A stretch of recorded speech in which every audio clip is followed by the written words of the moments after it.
Rated T for Teen.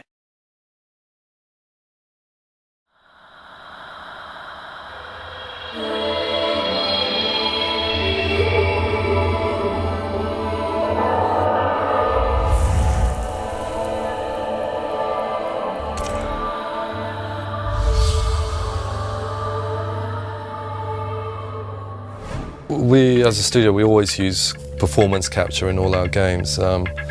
It's a technique that we pioneered in games with our last game. So on Enslaved, we're working with House of Moves to do the performance capture.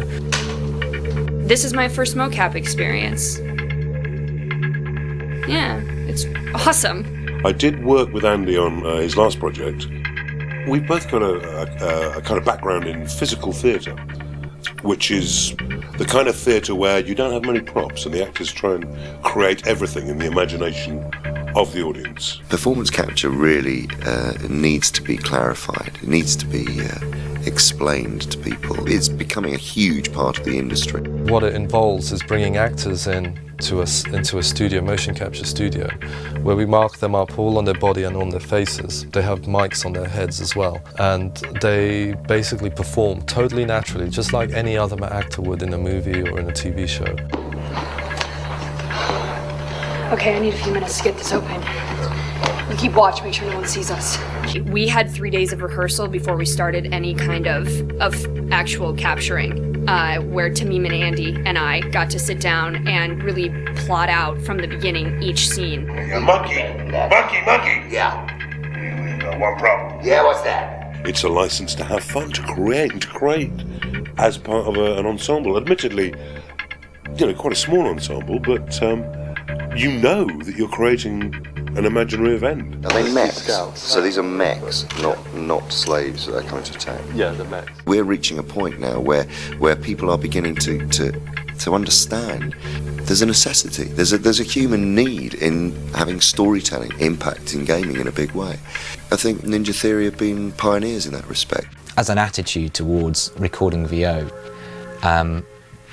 we like to use the on-set recorded stuff as much as possible. When they're capturing the motion capture, we capture the voice as well, because unlike in film you will often replace a large percentage of the dialogue after the film's been done. But in a game, with mocap, it's a different actor, when I say a different actor, the character looks completely different.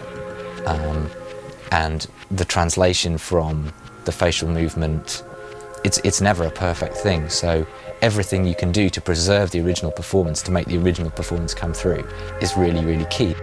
And that sort of made us think about how we record the rest of the VO that isn't for the cutscenes. You're really worried about Monkey damaging stuff because he's shooting stuff. Okay, stand by. And we're rolling. Looks like the first anchor point is down these tunnels. I need you with me, Monkey. Get up here. Please. Monkey, there's a route up. I've coded the dragonfly to lead the way. All you have to do is follow it. Sure. Usually in a VO session you've got an actor and they've got to be just here, and the microphone's just there and they've got to direct their voice at the mic, they can't move about. We decided to use the same microphones that we used on set, but that also has a really nice effect of freeing the actors.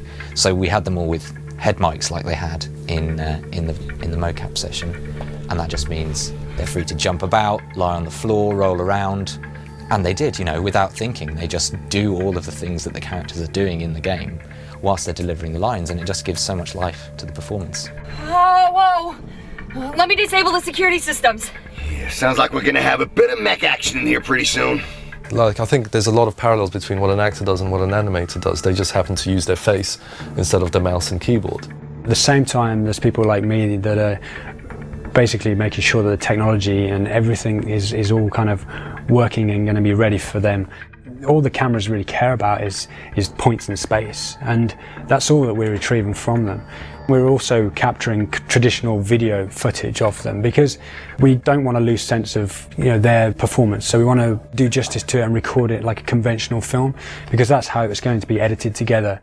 Are you and Trip? And me and Trip what? Are you together?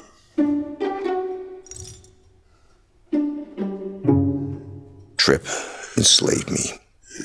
And if I don't do what she says, she causes me a lot of pain.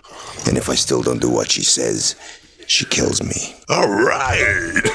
And if you do it right, it draws you totally in and you totally believe that character's real. I'm not the kind of guy to go muscling in. Pixie.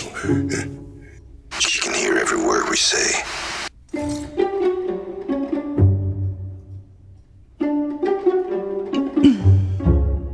Thanks, everybody. That was great. I think it went pretty well. I mean, and that was the highlight of my day. You know what I mean?